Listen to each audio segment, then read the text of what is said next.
تحليه ولا ديسير بسميده رقيقه. وسميده رقيقه تعودنا انه كنخدموا بها يعني في الغالب هكا حلويات واقتراحات الكوتي. بزاف ديال السيدات تعطينا اقتراحات اللي ممكن ان نصايبوا ديسير. فكاين ديسير اخر اللي هو ساهل بسميده رقيقه. غادي نحتاجو في المقادير نص لتر ديال الحليب، 4 المعالق كبار ديال السكر سنيده، ساشي واحد ديال الفاني، 6 المعالق كبار ديال السميده رقيقه تكون من النوع الجيد. ويعني غادي نحتاجو في التزيين اما صلصه الكراميل او لا ياغورت ديال الشوكولات على حسب اللي بغيتو. فهادو هما المقادير، طريقه سهله. قلنا نص لتر ديال الحليب، 4 المعالق كبار ديال السكر سنيده، ساشي ديال الفاني، 6 المعالق كبار ديال السميده رقيقه. غادي نمشيو للطريقه. في واحد الكاسرونه على عافيه مهيله غادي نديرو نص لتر ديال الحليب مع 4 المعالق كبار ديال السكر سنيده مع ساشي ديال الفاني، وغادي نخليوهم حتى كيسخن داك الحليب وتذوب السنيده والفاني في داك الحليب، يعني ماشي فيض غير يسخن على عافيه مهيله. ثم غادي نضيفو 6 المعالق كبار ديال السميده رقيقه، وغادي نضيفوهم ماشي دقه واحده، نبداو نضيفوهم بالتدريج. يعني دوك 6 المعالق ديال السميده رقيقه غنبداو نهزو معلقه ونحطو مثلا 2 معالق ديال السميده ونحركو بالمعلقه ديال الخشب، ونعاودو نهزو دوك 2 معالق اخرين ونحركو، يعني 2 في 2 في 2 هي 6 ديال المعالق.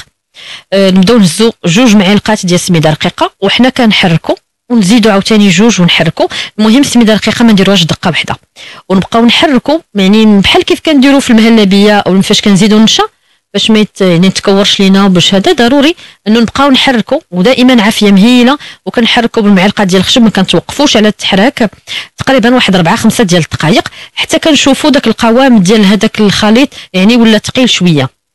من بعد مباشره كنشوفوا بحال داك الحليب شرب ديك السميده وبحال بدا كيتقال لينا بحال العجين ديال يعني باتاشو، بحال داك الشكل ديال العجينه اللي كنديرو اولا ديال التشورو مثلا خرينكو فاش كنديرو هكا في ديك الكاسرونه كنحسوا به بحال بدا كيتقال بحال كيعقاد صافي. ونشوف من هذاك الحليب مباشره كناخذوا زليفات ديال الدجاج اولا كيسان ديال الدجاج اولا دي فيغين، وكنهزو وكنبداو نحطوا هذا الخليط كنفرقوه ونوزعوه على الكيسان وكندخلوا للثلاجه حتى كيبرد مزيان.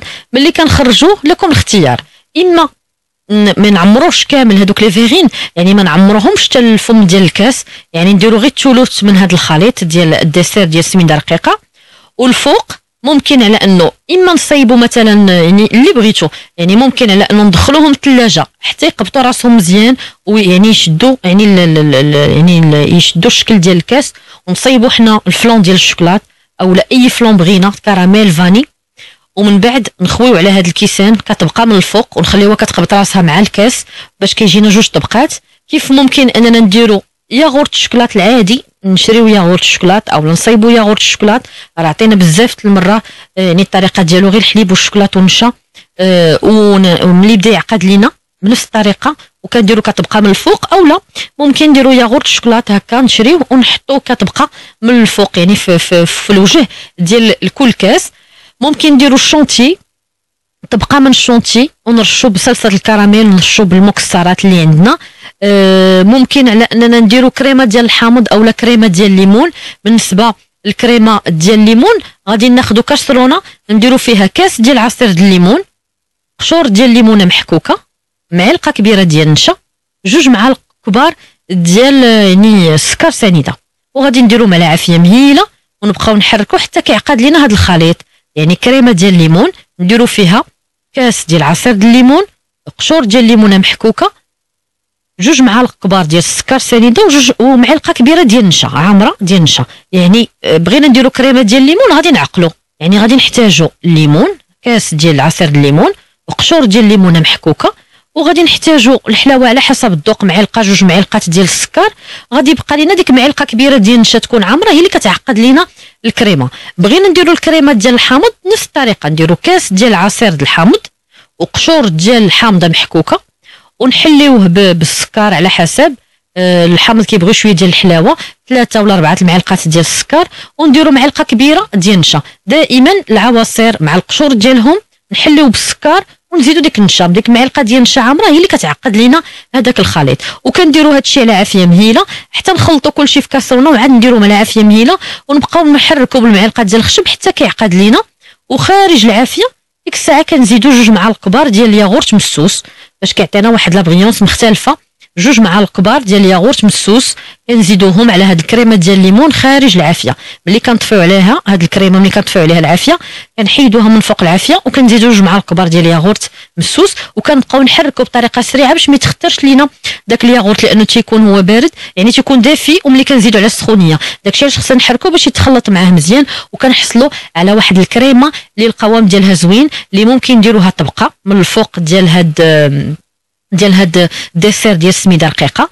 كيف ممكن اننا نعمروا به لي بيني، اولا نعمروا به البريوش اللي عطاتنا ليلى ام ياسين، اولا نديروا على حساب لي فون ديال لي تارتوليت، لي ميني تارتوليت دوك الفرديين الصغيورين، نعمروهم بهاد الكريمه، وديك الساعه الفواكه اللي عندنا نقطعوها ونديروها من الفوق وندهنوها اما بالكونفيتور جاري اما بالناباج، راه كيجيو زوينين. هاد يعني الديسير ديال التحليه ديال السميده رقيقه، يعني راه الطريقه سهله. كاسرونه نديرو فيها نص لتر ديال الحليب، نزيدو ليها 4 المعالق كبار ديال السكر سنيده، نزيدو ساشي ديال الفاني، نخليوهم يدفاو حتى داك الحليب يدفى وسنيده والفاني يذوبوا لينا في داك الحليب، ثم غادي نضيف 6 المعالق كبار ديال السميده رقيقه من النوع الجيد، ما نزيدوهاش دقه واحده، يعني غير بالتدريج، معلقه ولا 2 معالقات وحنا كنحركوا، ما كنتوقفوش على التحراك، نزيدو 2 معالقات اخرين ونحركوا، نزيدو 2 معالقات اخرين حتى نوصلوا ل 6 المعالق ونحركوا. ديك الساعه ما نتوقفوش على التحراك نهائيا حتى نشوفوا داك الحليب نشف وتغلف وتخلط مع هذيك السميده رقيقه، يعني شربات وديك السميده رقيقه ولا عندنا واحد القوام اللي هو ثقيل. وديك الساعه هذاك الخليط كنديرو في لي فيغين في الكؤوس، وما كنعمرهمش حتى الفم الا كنا بغينا نديرو في التزيين الفوقاني الكريمه ديال الليمون اولا كريمه الحامض اولا ياغورت ديال الشوكولات سواء مصيب في الدار اولا يعني غادي نشريوه ونديرو كطبقه من الفوق. فكاين افكار كثيره، ممكن نديرو الشونتي، ممكن وريدات ديال الشونتي نرشو بصلصه الكراميل، ولا ممكن عندنا دوك القريعات ديال صلصه الكراميل ولا صلصه الشوكولات نديروهم هكا من الفوق ونديرو وريدات ديال الشونتي ونرشو اما بقرقاع ولا كاجو محمر اولا مهرمش اولا لوز، فكتجي لذيذه بزاف بالسميده رقيقه. ونتمنى تجربوا هذا الاقتراح ديال هذا الديسير بهذا الشكل.